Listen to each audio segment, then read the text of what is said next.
Okay बेटे, अब कुछ सम इम्पोर्टेंट आइडेंटिटी थे उस पर डिस्कस कर लेते हैं। क्योंकि ये आइडेंटिटी आपको ऑलरेडी आपने 10th क्लास में पढ़ा हुआ, कोई नया न्यू नहीं है। तो साइन, अगर एक्स एंगल है रेडियन में, तो sine square x plus cos square x equal to क्या, तो 1।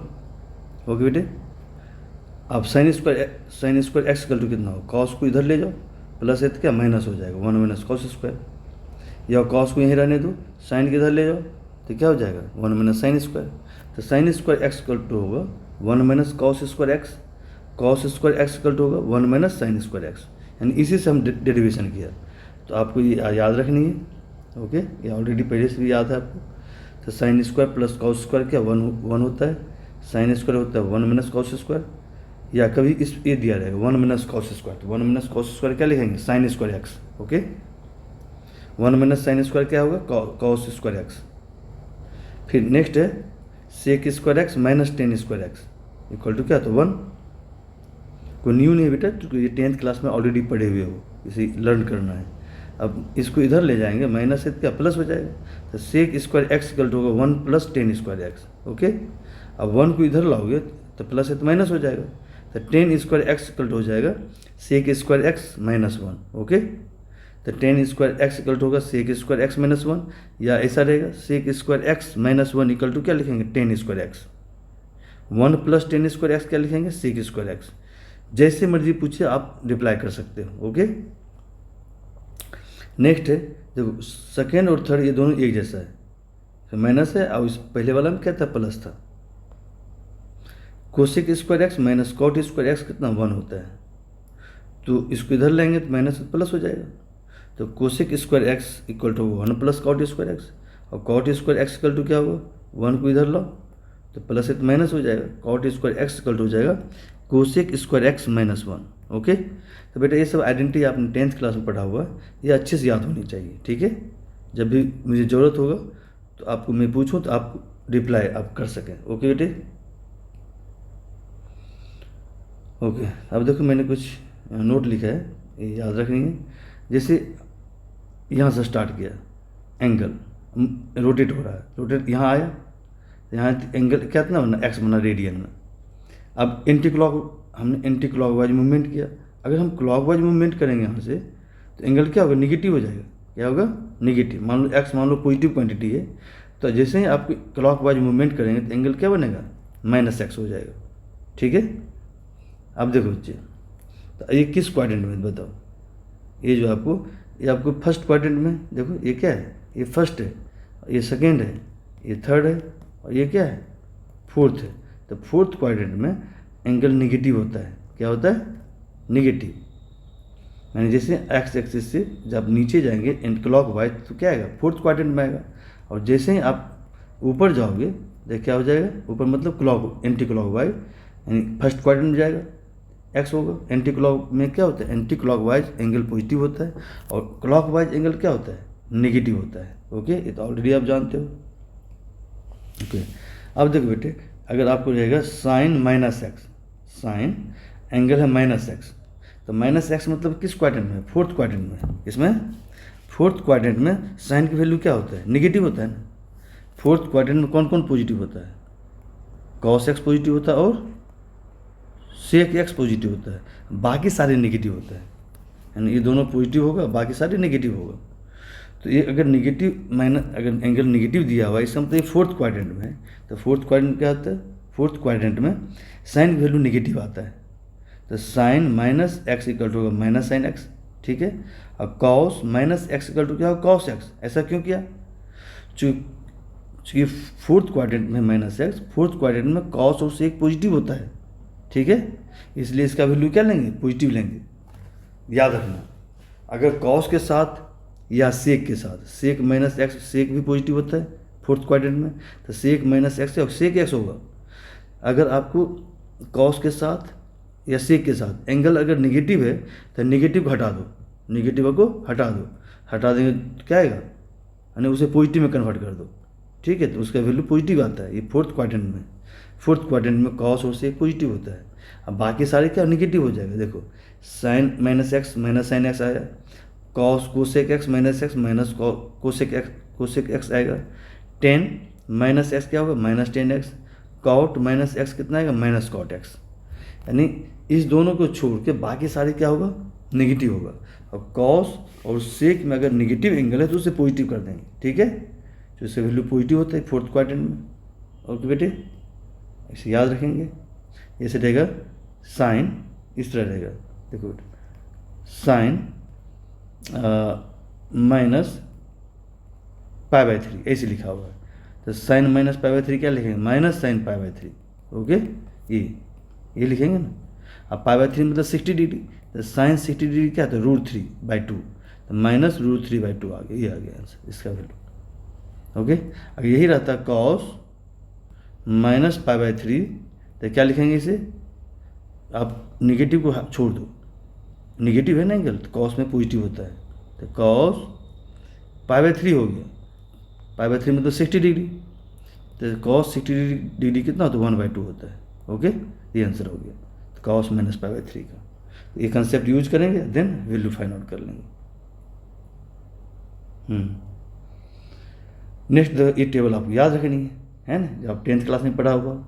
जीरो क्या है, जीरो है ना, रेडियन में, ये सारे क्या है, रेडियन में। ओके बेटे, तो 0 डिग्री 0 रेडियन के बराबर होता है। सो ये 0, देखो बेटे, यहाँ पाई बाई सिक्स मतलब 30 डिग्री, पाई बाई 4 मतलब 45 degree, pi by 3 means 60 degree, pi by 2 का मतलब 90 डिग्री, पाई का मतलब होता है 180 डिग्री, 3 पाई बाई 2 का मतलब होता है 270 डिग्री, और 2 पाई का मतलब होता है 360 डिग्री। ये तो ऑलरेडी जानते हो। ओके, अब वैल्यू, अब साइन 0 क्या होता है, साइन कहाँ कहाँ 0 होगा, मैंने क्या बताया, साइन 0 होता है पाई के इंटीग्रल मल्टीपल पे। तो इंटीग्रल मल्टीपल क्या क्या हो गया, देखो तो ये 0 0 इंटू पाई 0 ही होगा ना, तो पाई का इंटीग्रल मल्टीपल इसे बोलेंगे 0 को भी। ओके, फिर आइए पाई ये पाई मतलब 1 इंटू पाई का इंटीग्रल मल्टीपल। फिर यहाँ देखो 2 पाई में क्या इंटीजर मल्टीपल है, तो इस पॉइंट पे साइन की वैल्यू 0 आएगा। देखो 0 है और 0 है ना। ओके, ठीक है बेटे, अब आते हैं कॉस कहाँ 0 होगा, पाई बाई 2 के ऑड मल्टीपल पे। तो पाई बाई 2 का ऑड मल्टीपल कौन सा है, देखो ये 1 पाई बाई 2 है, कुछ नहीं तो 1 है, 1 पाई बाई 2, ये 3 पाई बाई 2, पाई बाई 2 का ऑड मल्टीपल है, इस पर कॉस 0 होगा, कॉस क्या आएगा, 0 आएगा। ठीक है, ओके, ठीक है। तो अब देखो, अब ऑलरेडी आप जानते हैं सब वैल्यू, साइन 0 0 होता है, साइन 30 डिग्री 1/2 होता है, sine 45 degree 1/√2, sine 60 degree √3/2, sine 90 degree 1 होता है, साइन 180 डिग्री 0 होगा। ठीक है, जो पाई का इंटीग्रल मल्टीपल है 0 आएगा। फिर साइन 3π/2 कितना होगा, -1 होगा, तुम्हें याद है ना। 3π/2 कहाँ पे, देखो कहाँ पे है, ऊपर वाई एक्सिस यही है ना, ऊपर π/2 है, नीचे क्या होता है 3π/2 होता है, ये होता है ना वाई एक्सिस के नेगेटिव साइड में। तो ऊपर अगर है तो साइन की वैल्यू 1 आएगा, ठीक है, नीचे तो साइन एक्स की वैल्यू क्या होता है, -1 होता है। ठीक है, तो 3π/2 पे क्या आएगा वैल्यू, आपको साइन की वैल्यू -1 आएगा। ठीक है, ओके, और 2π इस पर 0 आएगा। फिर कॉस एक्स की वैल्यू, कॉस, अब देखो कॉस 0 1 होता है, कॉस 0 1 होता है, तो मैंने क्या बताया, देखो देखो बेटे, एक्स एक्सिस से एक्स डैश, वाई है वाई डैश, वाई एक्सिस पर तो क्या होता है, कॉस तो 0 होता है, बट एक्सिस पर कॉस क्या होता है, या तो 1 होगा या तो -1 होगा। अगर इस साइड है 0 2π 4π, इस पर कॉस की वैल्यू क्या होता है 1 होता है। अगर एक्स क्या है 0 हो 2π, और इधर एक्स, अगर एक्स क्या है पाई का ऑड मल्टीपल है, एक्स वैल्यू जैसे पाई 3π 5π इस तरह से, तो कॉस की वैल्यू इधर क्या होगा -1 होगा। ठीक है, तो वही यहाँ पे देखो कॉस 0 कितना आ गया, 1 आ गया ना, 1 आ गया। फिर ये तो जानते हो 30 डिग्री पे क्या होता है √3/2, 45 डिग्री पे कॉस 1/√2, और 60 डिग्री पे 1/2 होता है। π/2 पे कॉस क्या होता है, π/2 मतलब 90 डिग्री पे 0 होता है, π/2 के ऑड मल्टीपल पे 0 होता है। और कॉस पाई कितना होगा -1, देखो कॉस पाई है ना, इधर -1 होगा कॉस की वैल्यू। पाई के ऑड मल्टीपल पे क्या होता है, कॉस -1 होगा। और इवन मल्टीपल पे क्या होता है, एक्स। अगर इवन मल्टीपल है पाई का तो क्या होता है, उस केस में +1 होता है, एक्स इसके पॉजिटिव साइड में। ठीक है, 0 3π/2 पे क्या होगा, कॉस 0 हो जाएगा। फिर 2π पे कितना होगा, कॉस 1 हो जाएगा। 2π मतलब कि इधर आ गया ना, यहाँ पे देखो पाई की इवन मल्टीपल है तो कॉस वैल्यू 1 हो जाएगा। ठीक है, तो ये याद रहेगा, फिर आपको दिक्कत नहीं होगी। अब साइन कॉस आ चुका है, अब टेन फाइंड आउट करेंगे तो क्या करेंगे, टेन इक्वल टू क्या होता है, टेन एक्स इक्वल टू होता है sine x divide by cos x. तो इसमें इससे डिवाइड करो 1 से, 0 डिवाइड बाई 1 0 आएगा। फिर इसमें इससे डिवाइड करो तो 2 2 कट जाएगा तो 1/√3 हो जाएगा।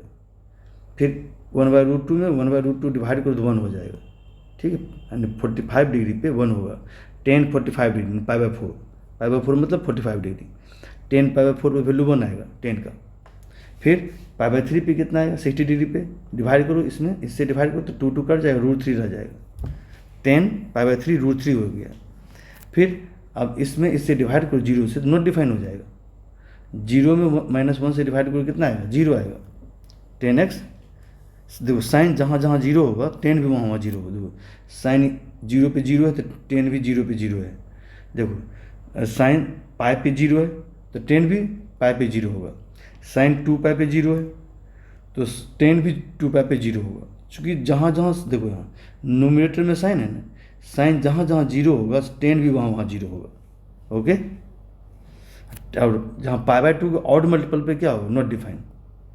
π/2 के ऑड मल्टीपल पे क्या होगा, 10 क्या नॉट डिफाइन होगा। क्यों, ऐसा क्यों होता है, एक्चुअली क्या होता है, 10x इक्वल टू होता है क्या, sine x by cos x होता है। अब देखो π/2 के ऑड मल्टीपल पे कॉस 0 होता है, जैसे नीचे वाला 0 होगा तो 10 का वैल्यू नॉट डिफाइन हो जाएगा।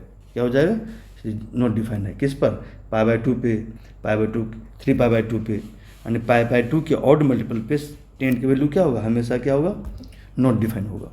चूँकि कॉस 0 हो जाता है तो 10 होता है साइन बाय कॉस, तो कॉस जैसे ही 0 होगा तो उस पॉइंट पे क्या हो जाएगा, 10 की वैल्यू नॉट डिफाइन हो जाएगा। ओके, तो ये सब पॉइंट आपको याद रखनी है।